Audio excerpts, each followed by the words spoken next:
Hey everybody, it's Maggie Mulhern. We are here in New York City at the Cow Academy in the Meatpacking District. I'm here with my buddy, Stephen Picciano. Hi, guys. What is your title with Goldwell? National artist. Perfect. And we just did the most wonderful session on a model, and you had so many great tips and tricks using this color, so fill us in. Thank you. Okay, so what we're doing here is the merging technique using the new semi-permanent direct dye Illumin Play. So what we want to do when we merge shades together is basically create a transition shade in the center, but depending on how we merge them gives us a different shade. So what we'd want to do, if we want to smoke out or make this deeper, we're going to merge the darker into the lighter. That's going to give us a more neutral third shade. If we want to, let's say, keep the brightness of here and then say, let's add a third shade that's a little deeper, but I don't want to make the richness of this pink into that coral, I'm going to merge the light down to the dark. So depending on how we merge the shades will determine our end result. So darker into lighter will give us more of a neutral third shade. Lighter into darker will keep all of that lightness for us, but give us a more distilled third shade. Okay, so I have a question. You talked about the power of the black.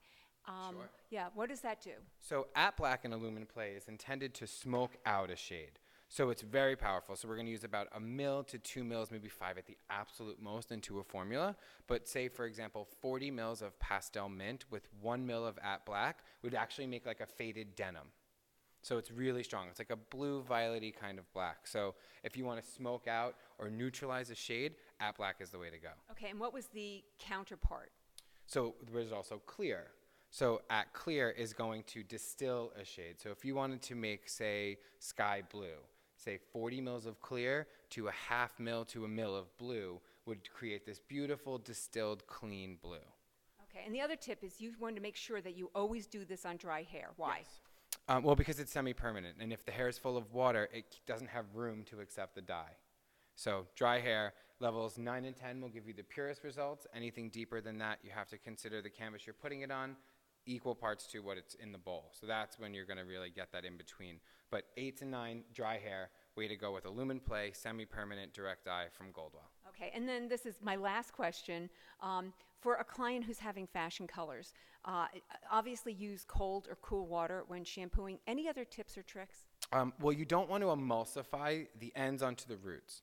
It is semi-permanent color, so if we take the roots and kind of mush it all together, our end result will be kind of mushy.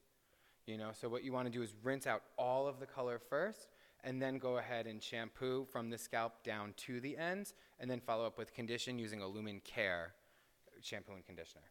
And for those clients, you're sending them home with a sulfate-free, I mean, what would be the best shampoo? Illumin Care shampoo, and so Illumin Wash and Illumin Treat. Which is designed specifically for fashion For colors. Illumin and Illumin Play. Okay, and I don't know if you said this, how long should this last? This will last 10 to 15 shampoos. Oh, it's so nice. And look at this. Just check this out. All these pretty colors. And what she sees is what she gets. These are not going to turn funky colors. No, these completely fade on tone. So what you'll see is what you get for 10 to 15 shampoos. You'll get a more distilled version of the original shade every day or every wash. Okay, so. Perfect. And to follow you? At Stephen Picciano Hair. Did you spell P-I-C-C-I-A-N-O? And follow Goldwell at? Goldwell US. Perfect. Thank you so much. Thanks for giving us this time. This was wonderful. Thank you so much. All right, bye.